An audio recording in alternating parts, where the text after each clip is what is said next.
The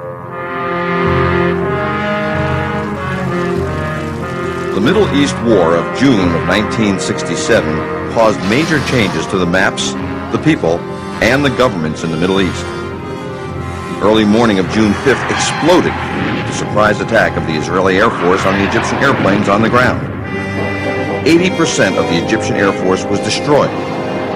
By June 7th, Israel had destroyed the air forces of Egypt, Syria, and Jordan. They had control of the Sinai Peninsula, Jerusalem, the West Bank, and Gaza. On June 8th, the USS Liberty, America's most sophisticated intelligence ship in 1967, was attacked by Israeli air and naval forces in international waters, 13 miles off of El Arish in Sinai. 34 Americans were killed. 172 were wounded. The Israeli and American governments pronounced the attack as a case of mistaken identity. Issi Rehar was the chief of Israeli naval operations. He reported a ship had shelled the port city of El Arish. So I think around 12 o'clock, I decided to order 3 MTBs, motor torpedo boats, from the port of Ashdod. Are you sure you can't see any kind of an identification? And all the words came back, no. If you will be sure that it is a military ship, you can hit it. The first Mirage pilot radioed, "Oil is spilling out into the water." Another added, "Great, wonderful, she's burning, she's burning." And El Arish commander reported, "He's hit her a lot, there's an oil slick in the water." Then headquarters asked, "Menachem, is he screwing her?" The next wave was super Mystères with 1,000-pound bombs and canisters of jellied gasoline. Someone in Southern Command called, "He's going down low with napalm all the time." The flight leader noted, "It would be a blessing if we could have iron bombs. Otherwise, our Navy's going to get here and do the sinking." A pilot interrupted, "Pay attention. The ship's markings are Charlie, Tango, Romeo 5. There's no flag on her." And headquarters ordered, "Leave her." The time now is 14:12, and he says, "I see CTR-5." And the minute we hear that, the Air Force stops all operations and says, "All our aircraft, all our attack aircraft, please stop." I must say that at that point in time, in my mind, it was an American ship. But that opinion was not shared by the commander of the torpedo boat squadron. He believed it to be a small Egyptian freighter, the El Qasir. We told him there are some doubts about identification. These doubts, incredibly, did not reach the commanding officer who ordered the torpedoes launched.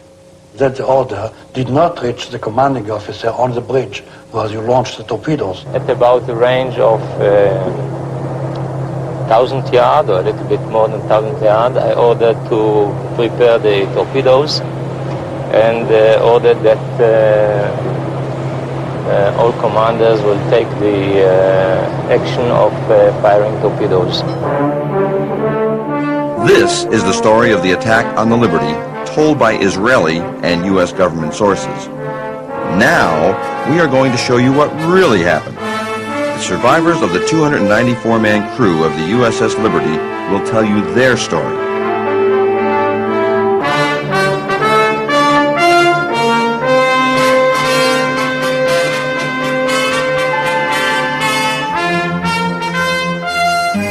I'm Tito Howard, the producer of The Loss of Liberty.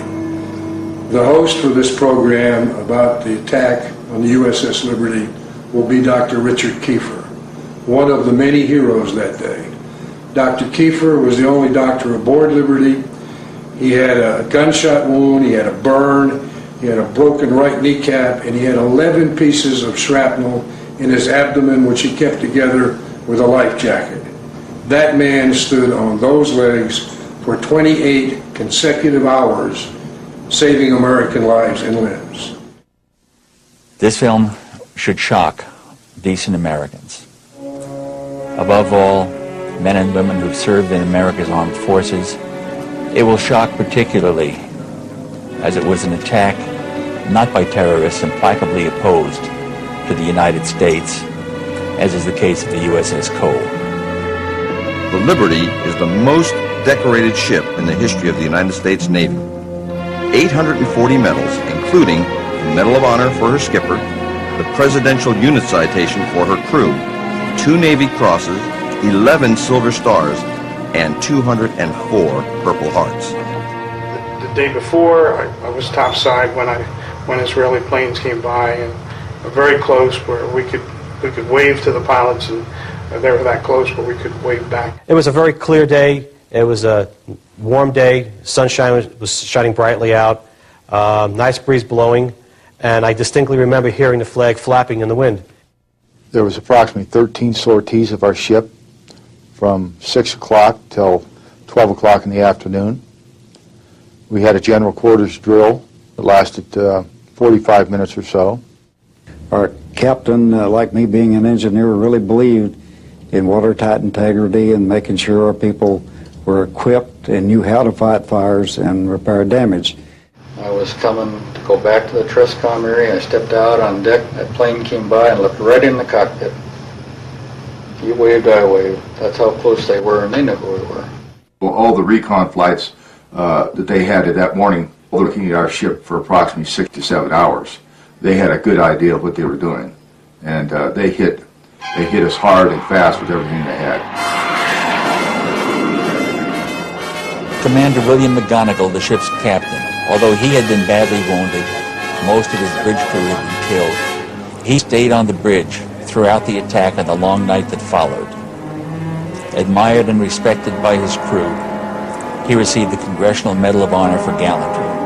When the plane struck, it was without provocation and certainly unexpected, and they seemed to descend on us from all directions at the same time. Those rockets and machine guns tore the ship. It killed men on deck, and we were defenseless. I heard this big bang, and there was bullet holes all behind in the cushions of the couch that I just left. And by the time I got to the door of the wardroom, the skipper was on the PA system that we were under attack by unknown forces, man your battle stations. Then the regular general quarters sound alarm went off, and right across the hatch from the wardroom is where I would go through down 2 decks to my station. When I went through there was one rocket that came through and helped me to get down 2 floors in a dad-burned hurry. When I got up off my knees down there, well, we were well under attack. And the skipper again was on the phone system telling auxiliary radio to get word out to anyone that they could that we were under attack by unknown forces and we were in need of help. My reporter station was Radio Central. It was my responsibility to keep up, ship to ship or ship to shore communications. And out on deck in Radio Central, we were taking rounds through the bulkheads. There was 2 55-gallon drums of gasoline just outside the bulkhead on the 01 level that had caught fire from the strafing run, and that was heating that outside bulkhead and peeling the paint off on the inside. There was a lot of smoke in the compartment. There's holes where we were taking rounds where the sunlight shining through, and it was a real surrealistic look.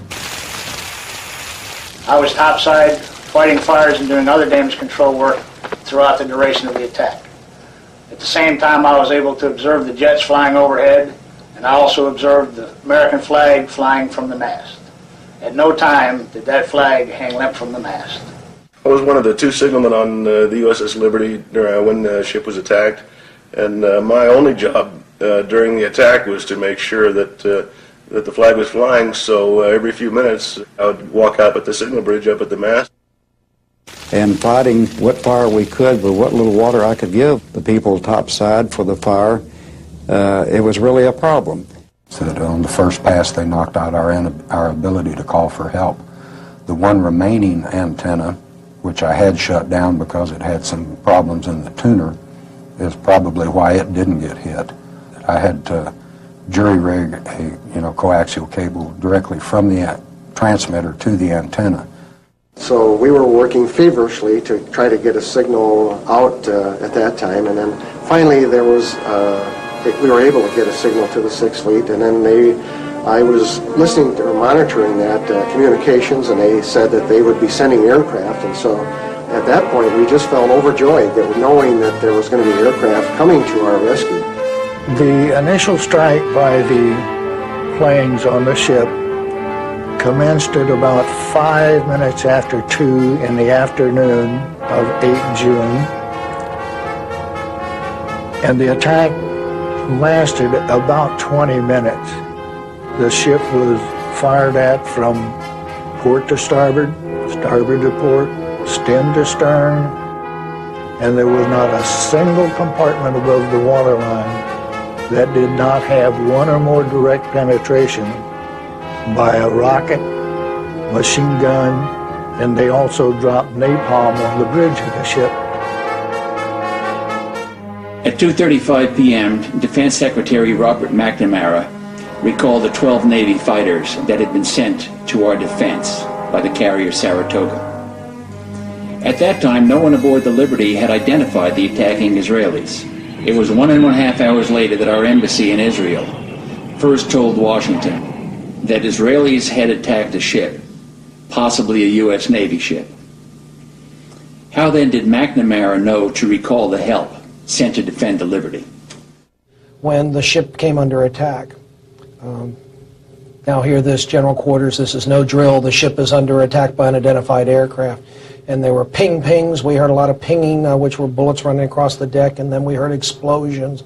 We didn't know what was going on, but of course General Quarters had sounded, so we battened down the hatches, and we started doing what we were trained to do. We were under attack. We could hear these shells hitting the ship. The whole ship would ring. It was like you were on the inside of a huge bell and someone beating on it with a sledgehammer. The aircraft take pictures as they fire their guns. These are used for analysis of their tactics, and these are used for confirmation of the damage that they've done.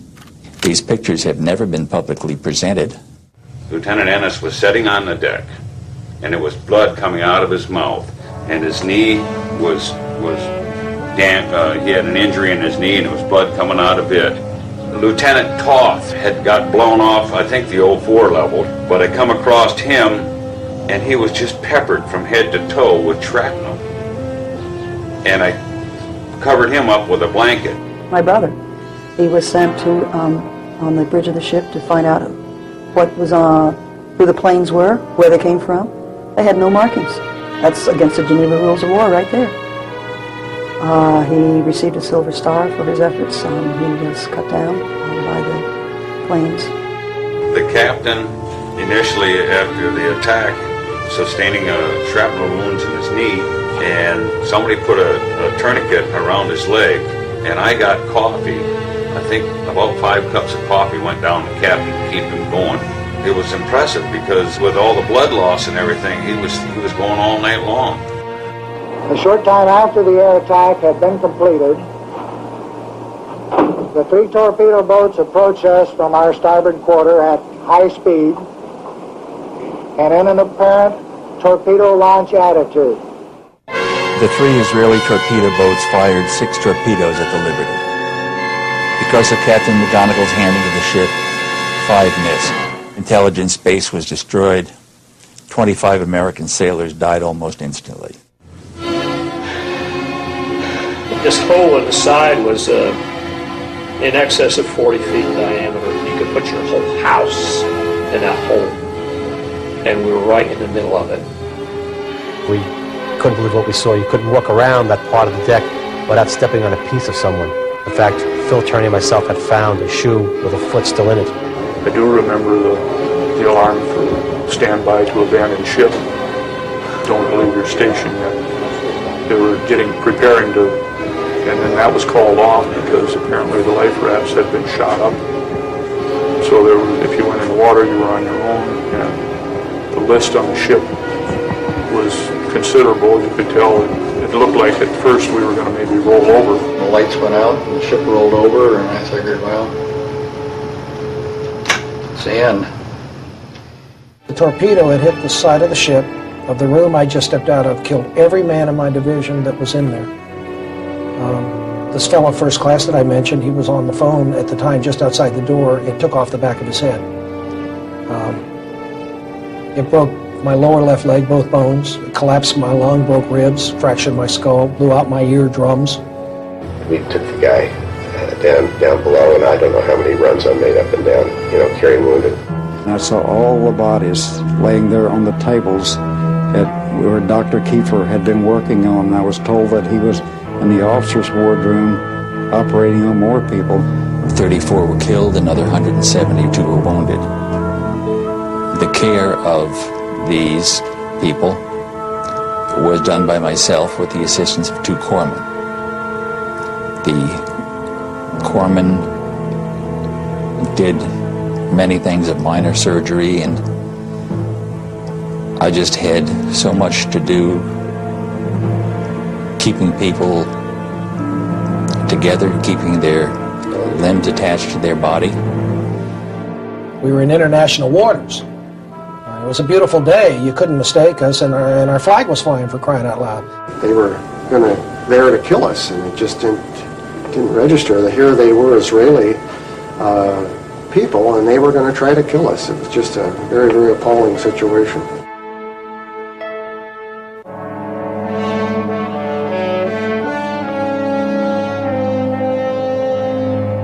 A strange quiet descended on the Liberty crew. After the explosion, the pounding of machine gun bullets slowed and stopped. Fires were put out. The stunned, angry, and exhausted crew caught their collective breath. Limping at 5 knots toward sanctuary several hundred miles to the north, they had somehow survived one of the most ferocious sustained attacks ever on an American ship. 34 were dead, 171 were wounded. All survivors had mental scars. There is not one single life raft. The wounded are treated. Sailors remember that they were promised help. They expected that help. That help, in the form of phantom jets from the USS Saratoga, was on its way. It never arrived. It would be the next morning, 17 hours after the attack began, before they would see an American face. Finally, the USS Davis, and later the USS Massey, came alongside the Liberty. Many of their sailors wept as they boarded the Liberty, saw open decks stained with American blood, and parts of American bodies on the deck. Helicopters from the USS America arrived several hours later to medevac the most seriously wounded Liberty sailors back to that carrier. The air attack by 2 squadrons of Israeli aircraft, French-built Mirage 3s and Super Mystères, 821 rocket and cannon holes were found in the Liberty. Canisters of napalm had torched the ship. After the ferocious air attack, Liberty was pounded by 3 Israeli torpedo boats. One of their 6 torpedoes struck the Liberty, left a gaping hole at the water line. There were thousands of holes from armor-piercing machine gun bullets. They sank life rafts, shot at firefighters and stretcher bearers, at the bridge and into the engine room. Dr. Kiefer and his pharmacist mate performed in heroic fashion, as did all of the crew. About the same time, Israeli land and air forces attacked the Golan Heights in a well-planned and executed strike. The attack, the recall, the jamming, the pounding, the torpedoes. Somehow the Liberty survived. And almost immediately, the second part of the outrage, the cover-up by the Israeli and the American government, began. I had to go to work at midnight, and I'm trying to sleep. Just thinking about how we had been so shafted by our government, the Israeli government, told to shut up, no chance to talk to one another. And it angered me. It really, really angered me. On the day of the attack, I tried to coordinate communications. The Israelis had taken out all of our transmitting antennas, My RMs, not knowing any better during the strafing runs, were stringing long wires so that we could get an SOS out. And thanks to them, the ones that survived, we did get an SOS out to the USS America. Without George Golden, the ship would have sunk. Had it sunk, I assume when debris washed ashore the next day, it would have been blamed on Egypt. There were many, many miracles that day. I shouldn't be here. After watertight integrity had been established and the hatch had been sailed, they reopened it as I floated by. Bud Schnell, went down and pulled me out. I'm not supposed to be here. None of us should be alive today. Much to my dismay, I personally witnessed the machine gunning of life rafts as they floated by the Israeli torpedo boat crew members, raked the life rafts thoroughly with machine gun fire, making sure that if there had been anyone in the life rafts, they would not have survived. After the Israeli torpedo blew a huge hole in the Liberty, the last 3 life rafts were put over the side. Israeli torpedo boats sank 2 of those rafts, took the 3rd aboard. We were left with no rafts, nothing that could float. Shooting life rafts on a ship in distress is a war crime. Worst of all is what our government is doing to cover all this whole thing up. When I heard that Johnson, in the heat of the battle, was telling the Admiral Geis of the 6th Fleet that he didn't give a damn if every man drowned and the ship sinks. He said, I don't give a damn if every man drowns and the ship sinks. I don't want to embarrass our allies. That made me sort of wonder, with unmarked planes, how did he know it was our allies? So we should have had planes on site 45 minutes into this 2-hour attack, and they never showed. So did Israel apologize and then continue to attack us for an hour and 15 more minutes, or were we being lied to as to the conditions of why they recalled the planes? And because of it, top secret operation of Liberty, and it being the sensitivity of it being Israel, our closest ally, who accidentally attacked the ship, that we are ordered not to grant any interviews.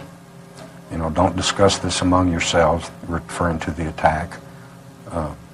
Don't get over on the beach drinking in the bars and running your mouth. And he says, in fact, if you go ashore in Malta, you will remove your ship's name from your jersey or go ashore in civilian clothes.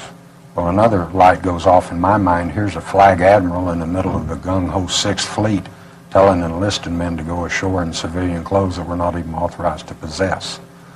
And he says, you know, so that we won't be singled out and be asked questions about it. And he says, don't discuss the attack among yourselves. Don't write your friends back home about it.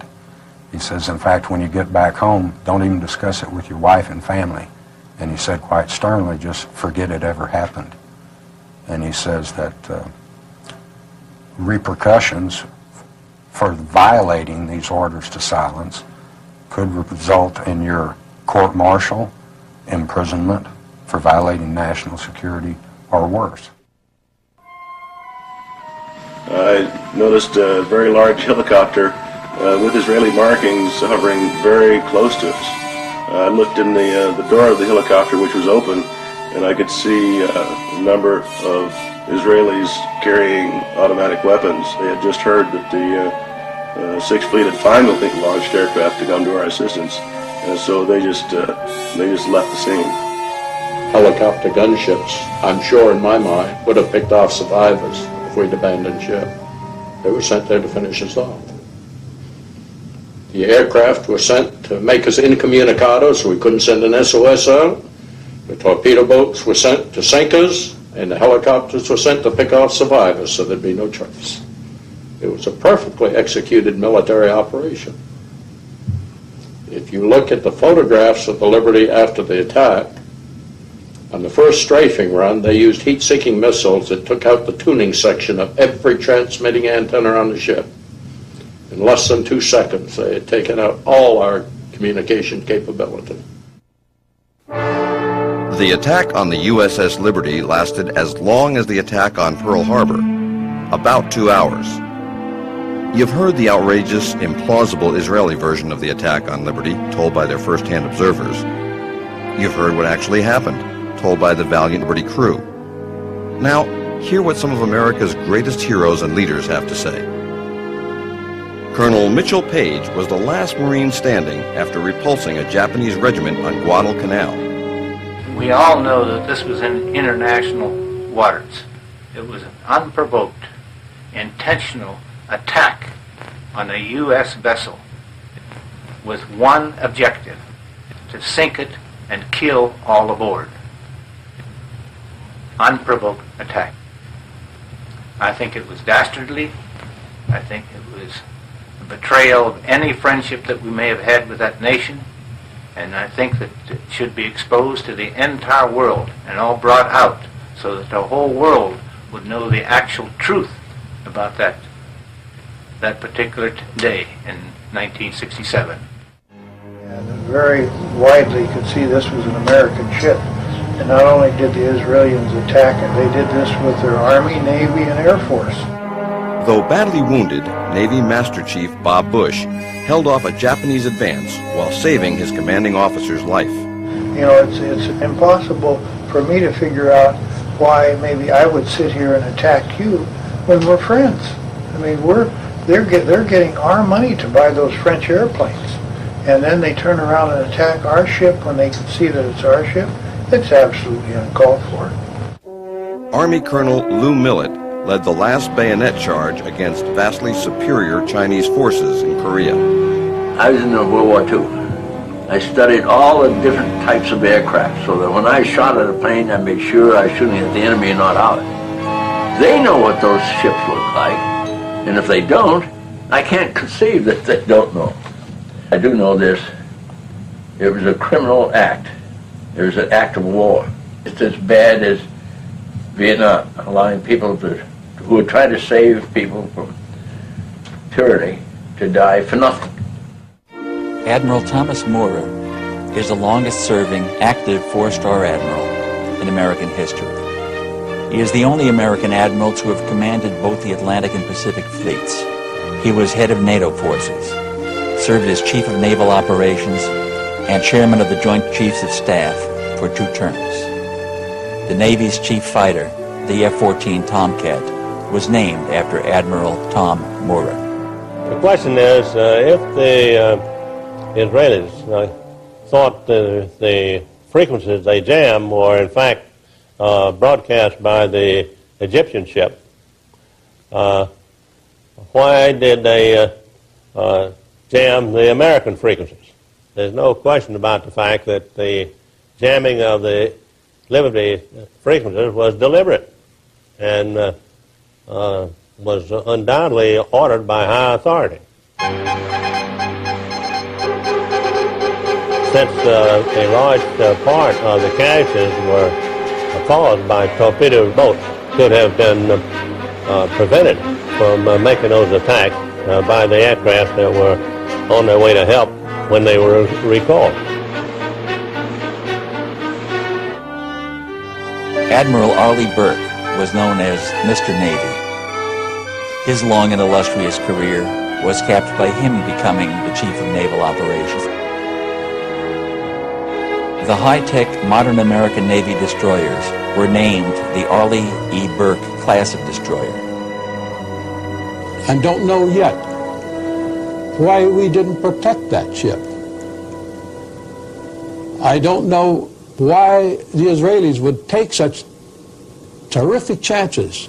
It must have been something that was very important to them to decide to attack without considering the probability of war. Recuperating from serious throat surgery, the Saratoga skipper, Joe Tully, spoke about the launch and recall of protective aircraft. I had launch ready at that time 12 aircraft, conventionally armed, and I immediately launched them. And to my surprise, the America did not launch. About the same time, a message came from Rear Admiral Larry Geis, who was the Carrier Division commander, and who was not the officer in tactical command, but who was senior to me, who had somehow been given tactical command or assumed it, ordering the strike aircraft to return to Saratoga. And it was the first time that the hot line, the red line between Washington and Moscow, had been activated. And the message from the United States to Chairman Kosygin at the time was, advise General Nasser that the American planes are going to be launched to determine what the status of the Liberty was. I have spent a large part of my life flying over the oceans and identifying ships. And this ship was perhaps the easiest ship to identify that was listed in the United States Navy. Equipped with antenna from bow to stern, pointing in every direction. It reminds one of a large, vigorous lobster. And a look that made it extremely easy to recognize. And so I will never buy the idea that the pilots thought this was some other ship. And it appeared from the ferocity of the attack that the intent of the attackers was to sink the ship. Maybe they hoped to have no survivors so that they would not be held accountable for the attack after it occurred. We didn't know who was attacking us. They didn't know who was attacking us. Well, I don't know how Washington can say, don't go, because they're friends of ours. So that's the thing that's always bothered me right there. I never myself accepted the Israeli purported explanation. Accidents don't occur through repeated attacks by surface vessels and by aircraft. It obviously was a decision taken pretty high up on the Israeli side because it involved combined forces. The ship was flying an American flag. Even if it had been unidentified from an Israeli point of view, it was a reckless thing for them to do. Suppose it had been a Soviet ship. In fact, it produced very large problems indeed. George Ball, the brilliant and courageous Undersecretary of State at the time of the '67 war, wrote about the attack on the Liberty subsequently. He said, "The ultimate lesson of the Liberty attack was that it had far more effect on policy in Israel than in America. Israel's leaders concluded that nothing they might do would offend the Americans to the point of reprisal. If America's leaders did not have the courage to punish Israel for the blatant murder of American citizens, it seemed clear that their American friends would let them get away with almost anything."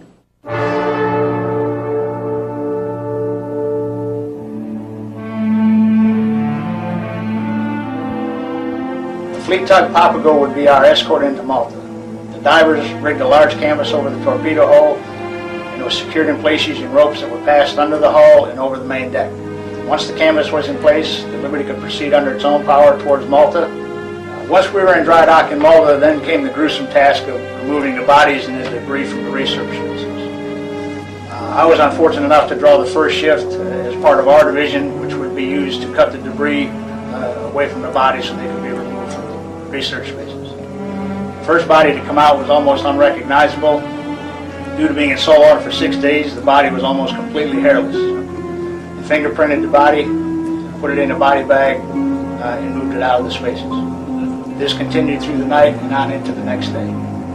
After 33 days in Malta and the Liberty was repaired, we brought the ship back to Norfolk. Now it was over. The Liberty was home. Over. It will never be over until the truth is known. The cover-up began with the report of the casualties. The first word that we had out was before the torpedo attack that we had 9 dead and 75 wounded. This has been the number that has almost invariably appeared in the newspapers as an attempt to minimize the nature of the attack, the ferocity of the attack and the unjustifiable nature of the attack. There was no press campaign to cover this in its entirety for the benefit of the American people.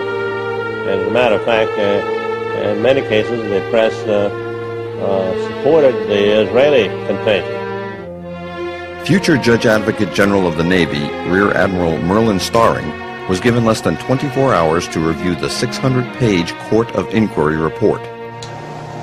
In the course of my career as a Navy lawyer, I have been called upon to review and take actions upon hundreds of investigations of various degrees of importance and volume. This is the only instance in which a record of such an investigation has been withdrawn from me after I had been asked to review it and had not been given an opportunity to complete my advice to the convening authority. As you know, it's a voluminous document. And one of the things that I initially had difficulty with, and still do, is the fact that the very first statement of fact that the court arrived at and presented was this: available evidence combines to indicate the attack on Liberty on 8 June was in fact a case of mistaken identity. Now, that is the sort of thing in this record that I found great difficulty in supporting from the evidence that was included. I'm convinced that it was withdrawn from me in this instance because of my statement to Captain Boston that I was having serious problems with the evidence that was available to support the statements of fact. In the subsequent cover-up, the Israelis maintained that they thought the Liberty was the small Egyptian freighter, the Al-Qusair. This is not credible. Not only was the Liberty flying a large American flag, but it was 5 times as large as the Al-Qusair, and its profile was unique. It bore no resemblance whatsoever to the Egyptian ship. Tordella was the deputy director at the time of the attack. Tordella, when he received a copy of the Israeli mistake explanation, wrote across the top of it a nice whitewash. He didn't believe it at all. And he later wrote another memorandum for the record indicating that he thought that the most likely explanation was that the Israelis attacked the Liberty because they didn't want the Liberty to hear what was going on in the Sinai. And this is the highest professional at NSA. In addition, the director of NSA at the time, Marshall Carter, told me that he thought it was deliberate. In addition to that, he was very offended in another memorandum he wrote that it appeared that the Johnson administration wanted to cover up the whole thing. They actually wanted to sink the ship so that Israel wouldn't be embarrassed. Admiral Kidd, when he came aboard our ship to interview the survivors, he got us in small groups, 3 or 4 or 5 sailors, and he would ask us questions. The first thing he did is he took off his stars, laid them on the table, and said, "Listen, open up to me and talk to me just like her. I'm just like you, one of you." So we did. We trusted him. We opened up with our hearts. We told him exactly the way we felt, what happened, what we saw.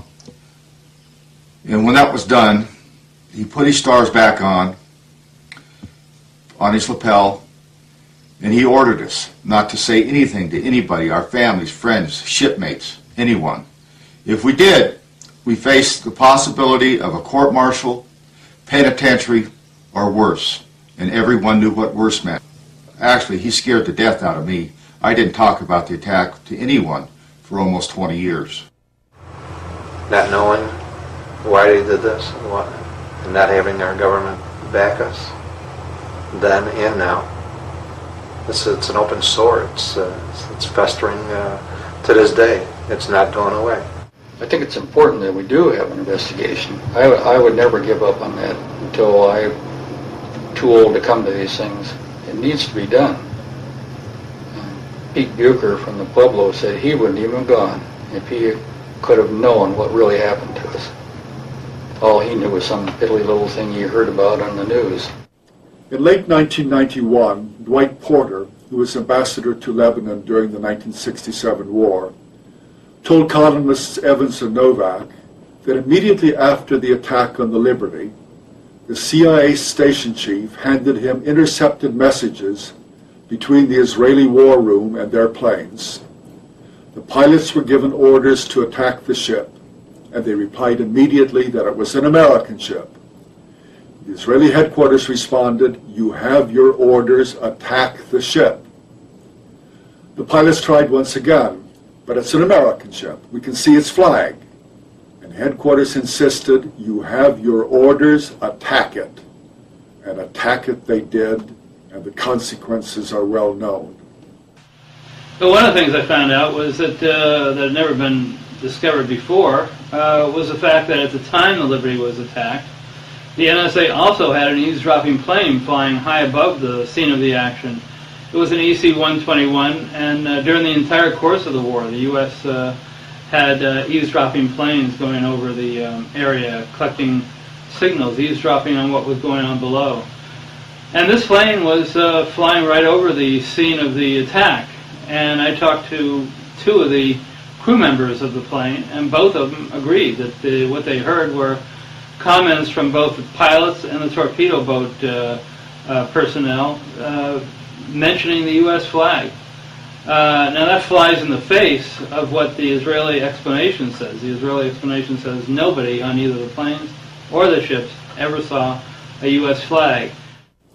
Evans and Novak got further confirmation of the Israeli attack from an American-born Israeli major, Seth Mintz, who was in the Israeli war room at the time of the attack. He told the reporters, quote, "Everyone felt that it was an American ship and that it was the Liberty. There were comments about the markings, about the flag. Everybody in the room was convinced it was an American ship," unquote. Mintz told Evans and Novak that the Israelis were guilty of an outrage. True. But the American suppression of the truth was an equal outrage. Well, at the time, the Liberty was off the coast of the Sinai, off the coast of where El Arish was on the Sinai Peninsula. According to Israeli military historians who wrote reports of it at the time, and other eyewitnesses, the Israeli military was killing prisoners, Egyptian prisoners, committing war crimes, desperate acts of war crimes in order to, so they wouldn't have to transport the prisoners because they had no place to put the prisoners. They decided to take the most expedient method and just kill them.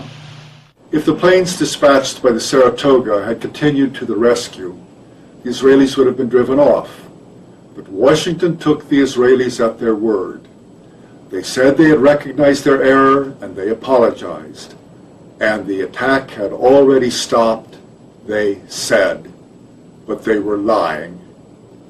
The attack continued for another hour and 20 minutes, during which 25 more American sailors died and 110 more were wounded.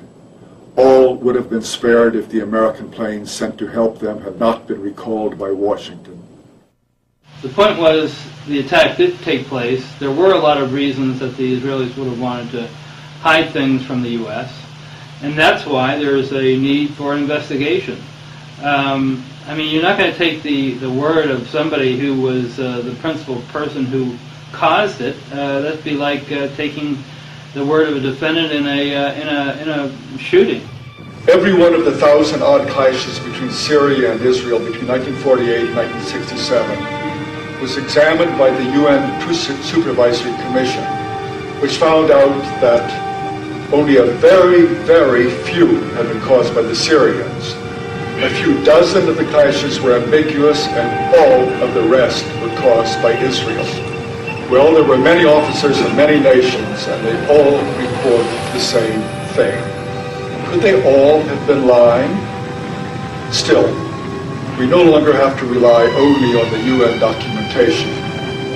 Moshe Dayan, who commanded the Israeli forces in 1967 and had given the order to occupy the Golan, gave an interview to an Israeli journalist in 1976. The interview was kept secret until April 1997, when it was published in an Israeli newspaper. It has been authenticated by Israeli historians, and General Dayan's daughter, Yael, a member of the Knesset, insisted that it be published. Why did he give the order? To invade. Essentially, it was because of pressure from the would-be settlers in the Golan, who convinced Levi Eshkol, the Israeli prime minister, to occupy the heights and the fertile lands beyond. And when asked if that were all there was to it, Dayan replied, "I can tell you with absolute confidence that they were not thinking about security. They were thinking about the heights land. I saw them. I spoke with them. They didn't even try to hide their greed for that land." The best one is the one where they wanted the Golan Heights. And Johnson said, "That's enough, that's enough."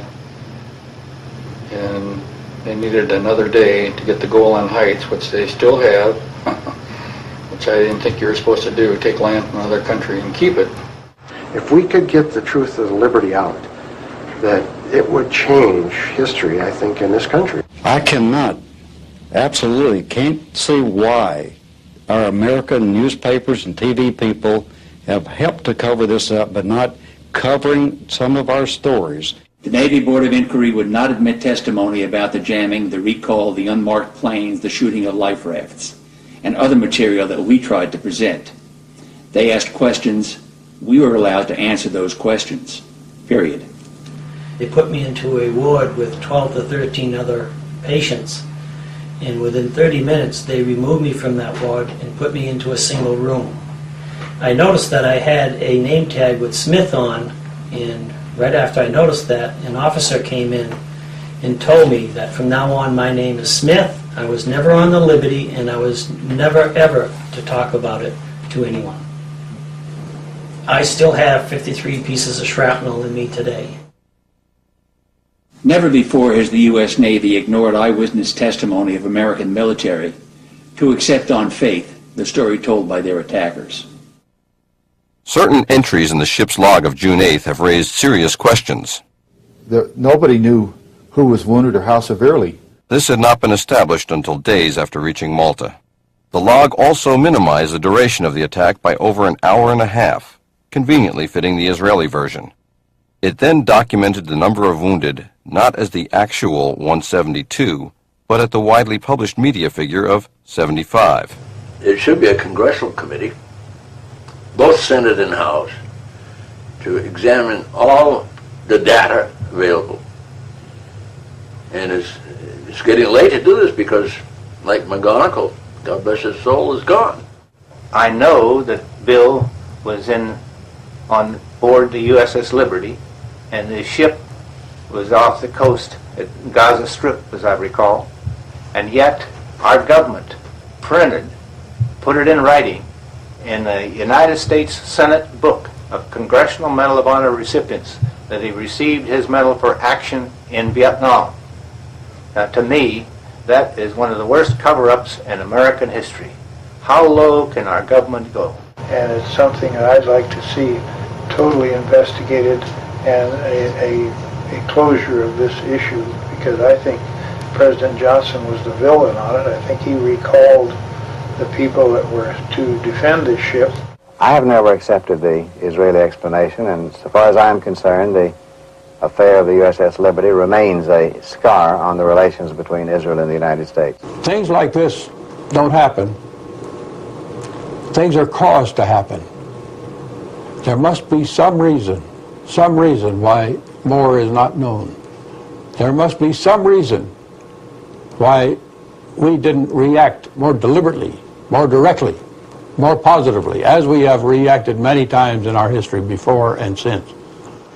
As a Marine, I'm proud to say that 3 members of the Liberty crew were Marines. 2 of them died that day, but Bryce Lockwood was decorated for saving sailors' lives. And Bill McGonigal, the skipper of the Liberty, was awarded the Medal of Honor for action above and beyond the call of duty. And I firmly believe, after review of the documentation of this film, that an in-depth honest investigation, inquiry into what really happened that day is owed to the members of the crew, their family, and all Americans. We need to take some very serious efforts to bring out the full story. And on that basis, I would certainly recommend that we pursue this with diligence. We go to the Congress and urge them to conduct a formal, complete investigation to get the full story about the loss of our great ship, the Liberty. In the case of the Liberty, this is the first time, to my knowledge, where a United States warship has been attacked without warning and no action whatever was taken to investigate this situation on the part of the Congress. I have urged this over and over again, and I still think that the attack on the Liberty warrants a full-fledged investigation by the Congress of the United States. Those murdered that day must not have died in vain. The plea for justice by the Navy's most decorated crew should forever haunt us. Americans must never forget this second day of infamy and our own unbalanced foreign policy in the Middle East that precipitated it.